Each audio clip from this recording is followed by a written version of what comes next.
Exam का pressure? मैं हूं ना। अभी सब्सक्राइब करो हमारे new channel the Gaurav Jain clips.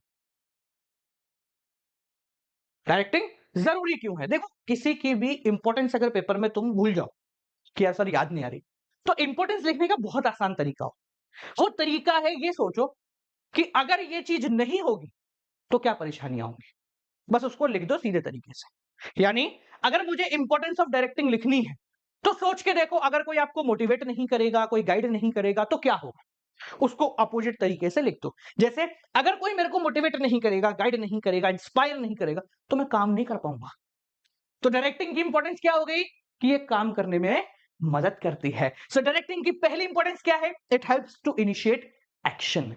ये काम की शुरुआत करने में मदद करती है। Without proper directing, without proper guidance, without proper inspiration and motivation आप काम नहीं कर सकते। मैंने आपको बोला चलिए काम कीजिए, लैपटॉप बनाते हैं अपन, प्रोडक्शन करते हैं लैपटॉप का, चलो बैठ जाओ शुरू करो। आप बोलोगे सर कैसे करना है? नहीं मेरे को नहीं पता, बस करो। सर कुछ सिखाओ तो सही। नहीं नहीं, हम नहीं सिखा रहे। तो क्या आप कभी कर पाओगे? नहीं कर पाओगे। सो डायरेक्टिंग फंक्शन ही काम की शुरुआत करता है। और सोचो, अगर कोई आपको इंस्पायर ना करे तो क्या होगा? अरे सर हम अलग अलग काम करेंगे, मतलब चार लोग हैं, कोई बताने वाला नहीं हुआ कि एक साथ मिलकर काम करेंगे, तो क्या होगा? सब अपनी मनमानी करेंगे। तो डायरेक्टिंग की दूसरी इंपॉर्टेंस क्या हो गई?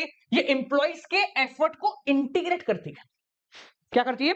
इंटीग्रेट करती है, इकट्ठा करती है। जो अलग अलग बिखरे हुए हैं ना, कोई घरवाली से लड़के आया है, कोई घरवाले से लड़के आया है, कोई बाहर एक्सीडेंट से भिड़ के आया है, कोई किसी को सुना के आया है, कोई किसी की सुन के आया है, तो सब अलग अलग डायरेक्शन में काम कर रहे हैं। तो डायरेक्टिंग का जो फंक्शन है, ये इन सबको इकट्ठा करके उनके एफर्ट को एक डायरेक्शन में ले जाने का काम करता है। अगली बात करें तो भाई मोटिवेशन का मीन्स है, आदमी है, थक जाएगा, बोर हो जाएगा, तो डायरेक्टिंग के अंदर हम उसको बार-बार मोटिवेट करते हैं। चल भाई यू कैन डू इट, चल भाई यू कैन डू इट। हम बार-बार उसको मोटिवेट करते हैं। तो डायरेक्टिंग नहीं होगी तो मोटिवेशन नहीं होगा, मोटिवेशन नहीं होगा तो फंक्शन नहीं होगा। ठीक है? नेक्स्ट, ये ऑर्गेनाइजेशन में एक बैलेंस बना के रखता है। कोई किसी से लड़े ना, कोई किसी से झगड़े ना, और दोनों सुपीरियर सबऑर्डिनेट बराबर चलते रहें और चुपचाप काम करते रहें। इसके अलावा डायरेक्टिंग का एक फंक्शन और है, बदलाव लाने में।